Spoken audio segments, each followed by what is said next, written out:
In a world divided by color, some doors were never meant to open for us. It wasn't just a matter of where we could sit or what we could touch. It was whether or not we were even seen as human. How long do we carry the weight of a world that refuses to acknowledge us? And in the quietest moments, when we face the past, can we ever truly escape it? The scene opens inside a modest living room, where the soft ticking of a clock is the only sound. James sits in an old armchair, his hands resting on his lap, deep in thought. Beside him, his mother, Margaret, slowly folds a blanket, her fingers moving with the kind of care that only comes with a lifetime of memories. James, his voice steady but tinged with pain. "Mom, do you remember the day they told us we couldn't sit in the same section as the others? That was the first time I realized that I was different. Not just a little different, but different enough to be treated like I didn't belong." Margaret looks up at him, her expression soft but filled with sorrow. She sighs, placing the blanket down on the couch beside her. Margaret, her voice almost a whisper, "I remember. Every day. Not just the restaurants or the buses, but the looks. The silence. The way people avoided us like we were invisible, like we didn't matter." James shifts uncomfortably in his chair, his eyes distant as he remembers. James, with quiet frustration. It wasn't just about the laws. It was the way they made us feel small. But here we are, still fighting. He leans forward, his gaze intense. "James, and I wonder, is the fight over? Or is it just starting?" The camera pulls back to reveal the worn photograph on the wall, showing James as a young man standing with a group of protesters, their fists raised high in defiance. The scene then cuts to James, now older, his hands resting on the edge of the table, looking at the photo with a heavy heart. Margaret, sitting beside him, notices his gaze and quietly speaks up. Margaret, softly but with a knowing look, "You've always been one to stand up, James. Even when the whole world seemed against us, you never backed down." James sighs, his fingers brushing over the frame of the photograph, lost in thought. James, quietly, his voice tinged with frustration. "I remember the first time I marched. The anger, the fear, the hope all mixed together. We thought we were making a change, but it wasn't enough. Even now, I wonder if we ever made a difference." Margaret, gently, her voice full of experience. "It was a start, James. A start, that's all we could do back then. But it's not over. You've seen the world change, even if it's been slow. Look at where we are now." James shakes his head, leaning back in his chair. James, with quiet disbelief. "It's not enough, Mom. They say things have changed, but I still see it. The looks, the subtle exclusions. People might not use the same signs anymore, but the hate, it's still there. Just buried deeper. And it's hard to keep fighting something you can't always see." Margaret looks at him, her expression both sad and understanding. She reaches out, placing her hand gently on his arm. "Margaret, I know it's hard. I see it too every day. But you're not the only one fighting. We're not alone, even if it feels like it sometimes." The tension in the room grows heavier as James stands and walks to the window, staring out at the neighborhood where he grew up. The streets are quieter now, but the memories flood back. His voice rises with passion as he speaks, turning to face his mother. James, his voice cracking, filled with emotion. "You want to know what hurts the most? It's not the laws, it's not the signs. It's the fact that we're still expected to be grateful for what little we've been given. How do we change that? How do we make them see we're not just here to survive, we're here to thrive?" Margaret stands and moves towards him, her eyes filled with both love and sorrow. Margaret, softly, with deep conviction. "Change doesn't come all at once, James. I've lived through a lot of changes, but the hardest part is realizing we have to keep pushing, even when it feels like the world isn't listening. And you've never been one to back down." James turns to look at his mother, her words sinking deep into his soul. For a moment, he seems to pause, taking in the weight of her words. He clenches his fists at his sides, determination building. James, with quiet resolve. "I can't just sit here and wait for the world to change. I've been waiting for too long already. It's time we make the world see us for who we really are, not just as people who've survived, but as people who deserve better." The camera cuts to a flashback of James in his younger years, marching alongside his fellow activists in the streets. The energy is electric, the crowd chanting with one voice, as if the world itself was about to change. The flashback fades back to the present, where James stands with renewed purpose, looking out the window once more. James, to himself, but loud enough for Margaret to hear. "We fought for justice back then. I just don't know how much longer I can wait for it to come." Margaret watches him for a long moment, the weight of his words hanging in the air. Finally, she speaks again, her voice firm. "Margaret," gently, but with a strength that mirrors his own. "Then don't wait anymore. Let us, James. Show them we're not done yet." James nods slowly, his eyes hardening with newfound determination. The fight isn't over. It's only just beginning. The afternoon sun casts long shadows through the window as James paces back and forth, his mind racing. Margaret watches him, her hands folded in her lap, a quiet understanding in her eyes. James has been restless ever since the news came through. Another protest, another cause, but the same result. Frustration has been building in him, a deep, gnawing feeling that something needs to change, something bigger than just speaking out. James, with a heavy sigh, stopping in his tracks. "It's like we're stuck, Mom. I thought things were supposed to get better. They tell us it's all about progress, but look at what's happening out there. It's like we're marching in circles. Every time we make a step forward, they push us 2 steps back." Margaret's gaze remains steady, as if she's heard this before, but she doesn't interrupt. She knows this battle all too well. "Margaret," gently, with the wisdom of years, "I know it feels that way, but progress doesn't happen overnight. It's slow, like a river carving through stone. It takes time, James." James shakes his head, his hands running through his hair in frustration. "James," voice rising with intensity. "Time, Mom? How much more time do we need? How many more families have to suffer? How many more people have to die before we see real change?" The words hang in the air, heavy and sharp. Margaret stands slowly, walking over to him. She places a hand on his shoulder, her touch comforting but firm. Margaret, calmly, but with a deep, unwavering truth. "You can't rush something like this. I've lived through the marches, the fights, the moments when it seemed like nothing was changing. And you know what? It was worth it. Every fight. Every step. Don't lose hope now, not when we're so close." James turns to face her, his frustration turning to anger. He's tired of waiting. He's tired of seeing the same injustices repeated, tired of hearing the same empty promises. His voice cracks with the weight of his feelings. James, sharply, a mix of anger and pain. "Close? How is this close? Every day, it feels like we're going backwards. We fought for the right to vote, for equal treatment, for basic respect. But look at the streets now. It's not just the police anymore. It's everyone. It's in the schools, in the hospitals, in the way people look at us like we're less than human." He steps away from his mother, pacing again. Margaret watches him, her heart aching, but she knows the fire in him is what drives him. Still, she knows he needs to hear the truth. Margaret, softly, with a deep sigh. "James, I can't tell you that it's going to be easy, but you have to understand something. You can't carry the weight of the world on your shoulders alone. You can't fix everything in one day. What you're feeling, that anger, it's real. But it's not the only thing we have." There's a long silence. James stops pacing, his back turned to her, staring out the window. He feels torn between the fire inside him and the reality that his mother is right. There is no quick fix, no magic solution. But that doesn't stop the anger from bubbling up. James, quietly, almost to himself. "Sometimes it feels like we're just waiting for someone else to make the first move. Like we're just watching it all burn down and we're powerless to stop it."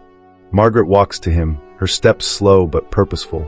She stands beside him, her voice low but filled with the quiet strength that James remembers so well from his childhood. Margaret, with steady conviction. "It's not about waiting for someone else, James. It's about doing what we can, with the voices we have, the lives we've touched. Change doesn't come from silence. It comes from standing up, from not letting the world forget who we are, who we've always been." James turns to face her, his eyes searching hers for answers. The anger still simmers, but there's something else there now, a new understanding starting to form.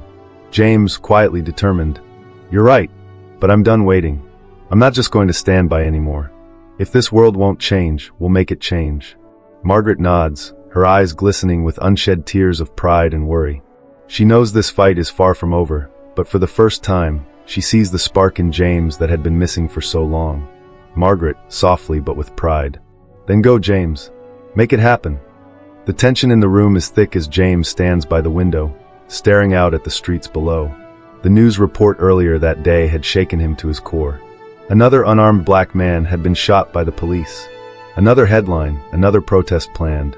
But James was tired of marching, tired of shouting, tired of hoping. He could feel the fire inside him building, pushing him to a breaking point. James, voice tight with anger, almost to himself. "They keep doing it, again and again, without any fear of consequence. How much longer do we let this happen before we stand up? How much longer before we make them listen? Margaret, seated at the kitchen table, watches him carefully, her hands folded in front of her. She's seen this anger before, seen it in James' youth when he first began to take a stand. But now it's different. It's sharper, more urgent, as though the weight of the world is pressing down on him. Margaret, softly, yet with a firmness that can't be ignored. I know you're angry, James. I can feel it too. But remember, anger alone won't change anything. It takes more than that. We can't let it consume us. James turns, his face red with frustration. He storms across the room, his fists clenched at his sides. James, shouting now, the pain and anger in his voice palpable. Then what do we do, Mom? Sit back and wait for another person to die. Sit back and wait for the world to wake up. How long do we have to sit by and watch this happen? I'm done waiting. I'm done letting them get away with it. Margaret stands, her expression soft but resolute. She walks over to him, placing a hand on his arm, her touch grounding him even as the storm of his emotions rages inside him. Margaret, gently but with a quiet strength. James, I know the pain you're feeling. I lived through it, and so did your father. We've seen this kind of injustice time and time again. But you're not the only one fighting. You never have been. James looks at her, his eyes filled with both determination and despair. He's not sure how much longer he can hold on to hope, not sure how much more of this fight he can endure. James, voice breaking, vulnerable now. I'm tired, Mom. I'm tired of being angry all the time. I'm tired of feeling like I'm just a voice shouting into the void. What if all this fighting, it doesn't change anything? What if we're just screaming at walls? Margaret steps closer, her voice steady, calm, but filled with wisdom. She's lived through it all, the marches, the fights, the losses. And yet, she knows how important it is to keep moving forward. Margaret, looking him directly in the eyes, her voice unwavering. Then you fight anyway. You fight because it's what we've always done. You fight because there are people who still need to hear you, to see you. They need to know that this fight isn't over. And it's never been about whether or not you can win every battle. It's about showing them that we won't back down. James' chest heaves with the weight of her words. He turns away, walking toward the window once more, his mind racing. He can hear the sounds of the protest in the distance, voices chanting, fists raised high, calling for justice. A part of him wants to stay in this room, stay safe in the silence. But the other part, the part that has always fought for what is right, pushes him toward the door. James, softly, almost to himself, but loud enough for Margaret to hear. We've been fighting for so long, Mom, and I'm still not sure we've made a difference. But I can't keep asking if it's worth it. I have to make it worth it. Margaret watches him, a proud smile tugging at her lips, though her heart aches for the burden her son carries. She knows the road ahead is long, that the fight for equality may never truly end. But she also knows that James, in his heart, will never stop fighting for what's right. Margaret, her voice steady and full of love. Then go, James. Show them what you're made of. But remember, you don't have to do this alone. We never have. With a final glance at his mother, James opens the door. The camera follows him as he steps into the light, his resolve clear. Outside, the protests are louder now, more urgent, more determined. James takes a deep breath, ready to face the world that needs to hear his voice. The sound of a distant chant fills the air as James steps into the crowd, the atmosphere thick with energy and hope. The air is electric, but there's a weight to it, the kind of weight that comes from years of fighting, years of pushing for something better. He looks around at the people gathered, faces that echo his own frustration, but also his resolve. His heart pounds in his chest as he spots a familiar face in the crowd. Margaret, standing near the front, her expression both proud and solemn. James, calling out as he pushes through the crowd, his voice filled with urgency. Mom, you made it. Margaret turns, her eyes lighting up when she sees her son, and she steps toward him, her face a mixture of emotion. She reaches out to hug him, and for a moment, the weight of the world seems to disappear. Margaret, holding him tightly, voice cracking with emotion. You've come so far, James. So far. I'm proud of you. James pulls back slightly, his hands still on her shoulders as he looks around at the people gathered for the protest. There's a new fire in his eyes, a new sense of purpose. He speaks softly, but his words carry with them the strength of all the struggles that have come before.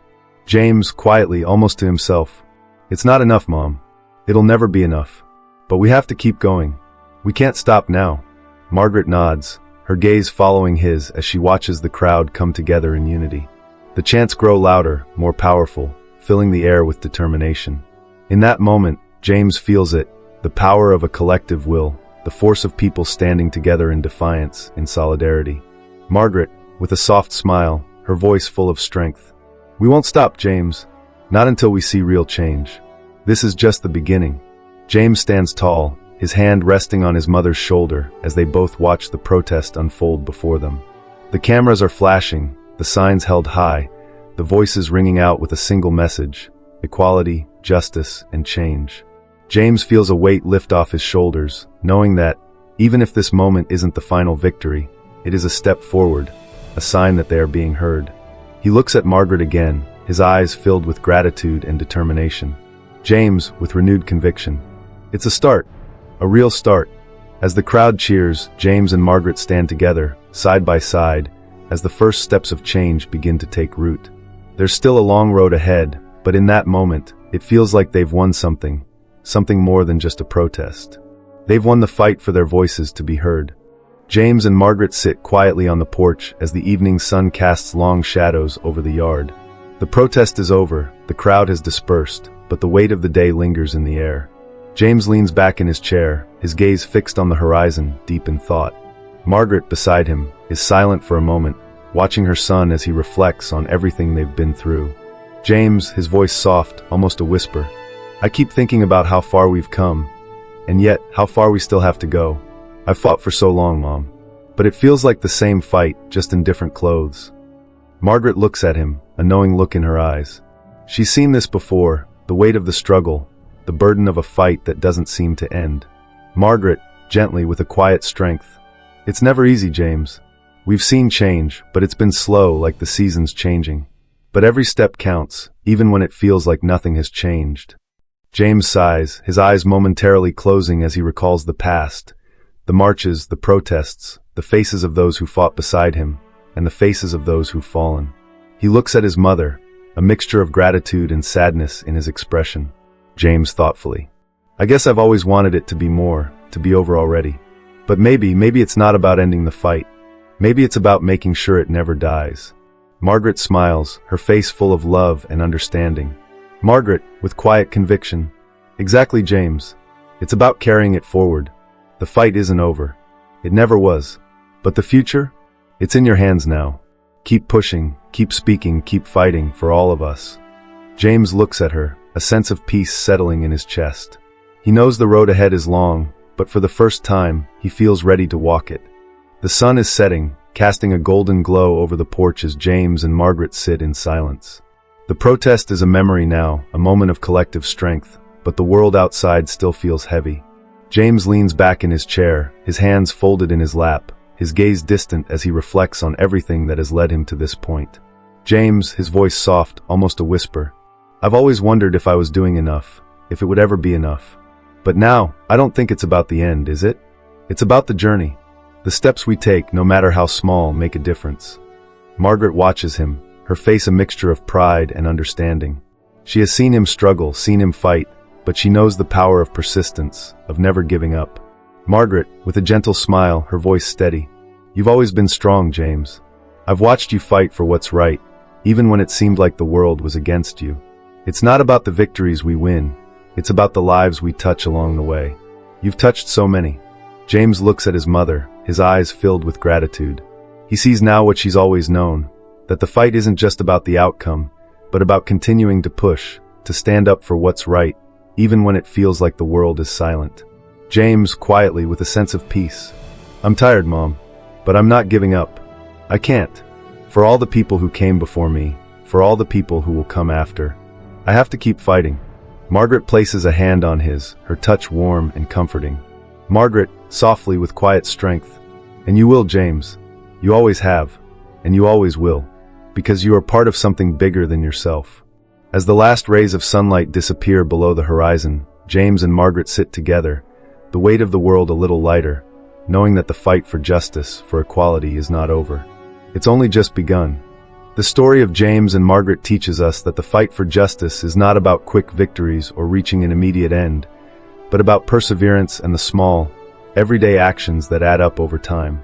As James reflects on his years of activism, filled with protests, struggles, and frustration, he comes to realize that true change doesn't come overnight. The road is long, and the battles can feel endless.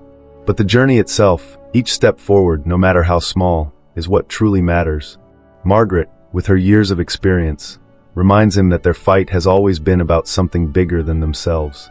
It's about the voices they raise, the lives they touch, and the way they inspire others to stand up for what's right. Through her wisdom, she teaches James that even when the world seems unchanged, the act of standing firm and speaking out makes a difference. The people who came before them didn't stop fighting, and neither should they. This story tells us that progress is not always visible in the moment. Sometimes it takes years, decades, even lifetimes to see the fruits of our labor. But the key lesson is this: never stop fighting for what's right, even when the outcome is unclear. The fight is worth it because it shapes the future for those who come after us. James learns that his actions are not just for today, they are for tomorrow, for the generations that will continue to build on the foundation he helped lay. The real triumph isn't in the applause or the end of the struggle. It's in the decision to keep going, day after day, knowing that the fight for justice is never truly over. After watching James and Margaret's journey of resilience and determination, how do you believe we can continue to push for change in today's world, especially when it feels like progress is slow or invisible? What are some small actions we can take to make a difference in our communities? And how do you stay motivated in the fight for justice, even when the road ahead feels uncertain? Share your thoughts, experiences, and ideas in the comments below. Together, we can inspire each other to keep moving forward.